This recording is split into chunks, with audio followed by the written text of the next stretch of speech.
আমরা সবসময় চাই যে সবাই ভালো থাকুক, এই জন্য সবাইকে বলছি যে আপনারা মালয়েশিয়াতে আসবেন। বর্তমানে মালয়েশিয়ার যে বেসিক স্যালারি, এই জন্য আপনার বর্তমানে মালয়েশিয়াতে আসার কষ্টও বেড়ে গিয়েছে।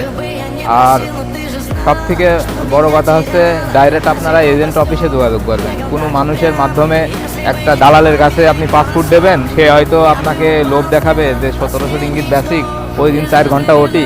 দেখেন, ওটিটা কারোর হাতে না, ঠিক আছে, এটা হলো কোম্পানির হাতে। কোম্পানি যদি বলে যে কোম্পানি যদি কাজ থাকে ওটি দেবে, না থাকলে ওটি দেবে না। ওটির সাথে কোনো কারোর চুক্তি নাই। বেসিক স্যালারি এবং বেসিক কাজ নিয়ে চুক্তি আছে, কিন্তু ওটি নিয়ে কারোর চুক্তি নাই। কোম্পানিতে কাজ না থাকলে ওটি আপনার দেবে না। অনেকই দালাল আছে আপনাদের লোভ দেখাবে, প্রলোভন দেখাবে যে 1700 রিঙ্গিত বেসিক আর 4 ঘন্টা করে ওটি, তোমার মাসে 2600, 2700, 2800, 3000 রিঙ্গিত হয়ে যাবে।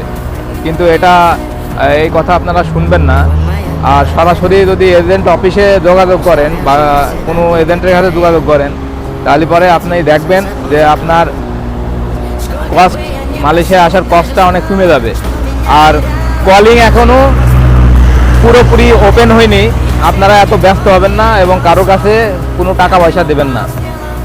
প্রথমে আগে দেখেন, সবসময় নিউজ দেখার চেষ্টা করেন। যখন মালয়েশিয়া কলিং ওপেন হবে তখন দেখবেন সবাই জানতে পারবে, ঠিক আছে।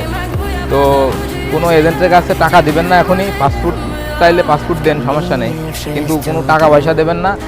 আর কোন কোন ভিসায় কি কি সুযোগ সুবিধা আছে, এটা যদি আপনারা জানতে চান অবশ্যই পরের ভিডিওতে জানাবো। যদি আপনাদের কোনো কিছু জানার থাকে অবশ্যই কমেন্টে জানাবেন, তাহলে পরে আমরা আরও ভালো করে জানিয়ে দিতে পারবো। আর আমরা মালয়েশিয়াতে সব জায়গায় ঘুরি বলে এই নয় যে আমরা ভালো কোনো কাজ আপনাদের ঢুকাই দিতে পারবো, আমরা কোনো এজেন্ট না, ঠিক আছে। আপনাদের ভালো পরামর্শ দিতে পারবো যেন ভবিষ্যৎটা ভালো হয়, ঠিক আছে। তো যাই হোক, যদি কোনো পরামর্শ লাগে, কোনো কিছু পরামর্শ জানা লাগে, অবশ্যই কমেন্ট করবেন, কমেন্টে অবশ্যই অ্যান্সার দেবো। ধন্যবাদ, সবাই ভালো থাকবেন।